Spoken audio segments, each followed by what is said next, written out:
નમસ્કાર મિત્રો, હું રજનીકાંત સેનજેલા રેખાબેન નર્સરીમાંથી આપની સાથે વાત કરી છું.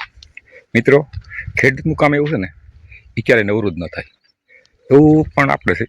ઘણા સમયથી આ વિડીયો કોઈ એડિટિંગ કરવાનો ટાઈમ નથી મળ્યો, કારણ કે આપણે નર્સરીનું કામ એટલું છે ને, એટલે આપણે પહોંચી વળીએ એમ જ નથી.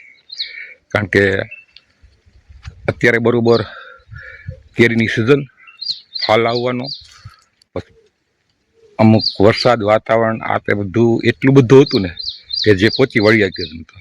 તો મિત્રો, તમે અમારી ચેનલમાં પહેલી વાર હોય તો અમારી ચેનલ લાઈક કરો, શેર કરો અને સબસ્ક્રાઈબ કરો, જેથી આવા અવનવા વિડીયો મળે.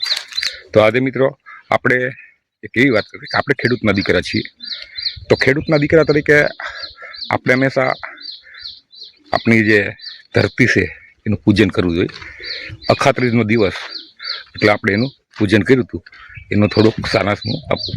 બાકી અખાત્રીજ તો ગઈ, એ પહેલાં વિડીયો એડિટ કરવો જરૂરી હતો, પણ એ કરી શકાણો નથી.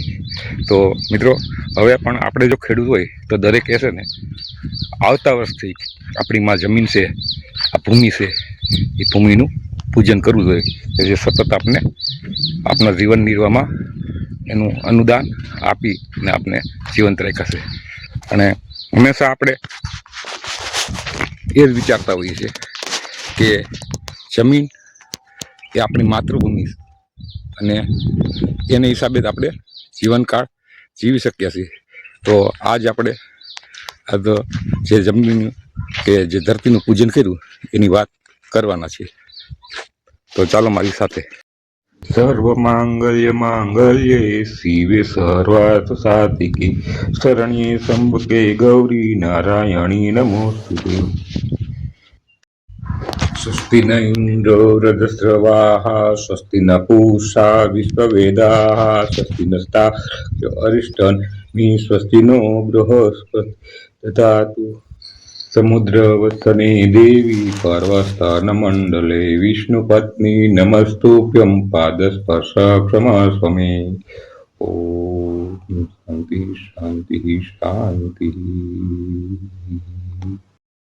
હરિ ઓમ સહસ્રશીર્ષં દેવં વીક્ષાક્ષં વિશ્વશંભુવં વિશ્વં નારાયણં દેવં અક્ષરં પરમં પદમ. તસ્ય શિખાયા મધ્યે પરમાત્મા વ્યવસ્થિત સ બ્રહ્મ સશિવ સહરિ સેન્દ્ર સોક્ષર પરમસ્વરાટ. ઓમ સહનાવવતુ સહનો ભુનક્તુ સહ વીર્યં કરવાવહે તેજસ્વિનાવધીતમસ્તુ મા વિદ્વિષાવહે.